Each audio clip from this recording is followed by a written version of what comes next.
here feeling that you are empowered with more knowledge than you came here with.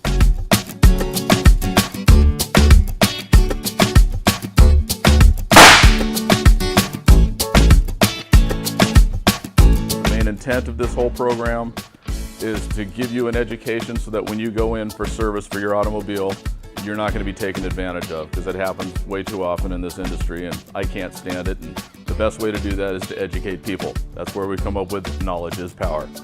AC Delco is the person that has put this knowledge is power seminar together. We want to answer all your questions. We want you to leave here feeling that you are empowered with more knowledge than you came here with. On the fuel management systems, everybody here probably drives a fuel injected car, so this is all going to pertain to you. All right, the throttle body regulates the amount of air coming into the engine. That's what's attached to your foot pedal, the gas pedal. It regulates that little throttle blade right there. That's wide open, allowing a lot of air in, and if the blade was that way, it wouldn't let any air in. The throttle position sensor is a little thing on the side of that throttle body that tells the computer where your foot is on the gas pedal. The fuel injectors, they're electronically operated valves that allow fuel to squirt out of the bottom of it into your combustion chamber. These are supposed to atomize the fuel. I don't know if you've seen gasoline commercials where they show a spray pattern, it looks like a cone, and they show a spray pattern that's just a straight stream. It needs to look like a comb, or a cone with small droplet size. That way it atomizes better, you get better fuel economy, more power, cleaner burning, it's better for it. Spark plugs create the electricity which fires the air fuel that the injector puts into the engine. These things deliver the gasoline. That throttle body delivered the air. Remember, it takes air and gasoline to make fuel to burn.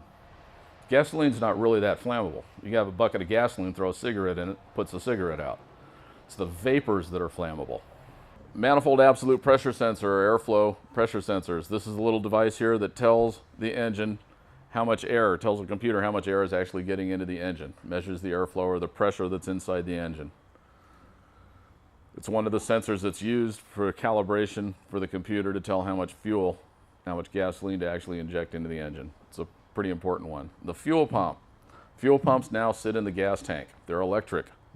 They transfer the fuel from the gas tank in a pressurized form up to the fuel injectors. The fuel pump itself sits right about in there. It's electric, it's a little cylinder, creates a lot of heat. When that fuel pump is submerged in gasoline in your tank, that gasoline will take the heat off of that fuel pump. When you run your fuel tank on empty, there is nothing cooling that fuel pump. It's running hot. When you run your fuel pump hot, you will be buying a new fuel pump. The average fuel pump in today's car is between $800 and $1,200 installed. Okay, the other thing you want to do to keep from having to replace that fuel pump is change your fuel filters.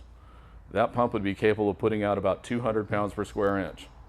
It will push its way through a plugged fuel filter until it can push no more, and then it'll die. It's kind of like somebody's at a loading ramp and the truck backs up into them and squishes them between the loading ramp and the truck, and they're talking okay and everything's fine, and then the truck moves away and they fall apart because it just took that pressure off. That's what happens when you change a plugged fuel filter. The fuel pump just goes, bleh. It'll be a couple weeks later and you're in a new fuel pump. So change your fuel filters frequently and do not run below a quarter of a tank of gas on a fuel injected car. Fuel lines and hoses. Steel lines are rubber hoses that transfer fuel from the fuel tank to the engine. I got a sample here. In the old days when you had a fuel line that went out, it was a little piece of rubber. You just changed a little piece of rubber, 6 inches of rubber and a couple hose clamps and $10 or whatever. We just took this off a Chrysler 300. This little piece of hard plastic line here, ruptured, spraying fuel all over the place. You can't replace that hard piece of plastic line. That's how it comes. Yeah, so instead of paying $15 for a fuel hose, now you're paying $350. It's ridiculous. This is where technology is going though. Oh, another thing with these little hotsy-totsy fuel pumps that are in the top of the gas tank, they have pressure sensors on them now and other little doodads that tell the computer what's going on. Anytime you put more garbage on there, the cost goes up. So in the old days when you could replace a fuel pump parts and labor for $100, now you're paying $1,200 to $1,500 for some of these higher end units. You want to protect that pump, keep gas in your car. There's a $650 unit right there. Fuel pump's down there. Top of the tank's up here. You want to keep fuel in that tank. Keeps that pump cool. It's got a map sensor on the top, tells the computer how much pressure's in that gas tank. That's what it uses to tell if you're leaking evaporative emissions, because we don't want that raw fuel vapor escaping into the air. So they put a $100 sensor on top.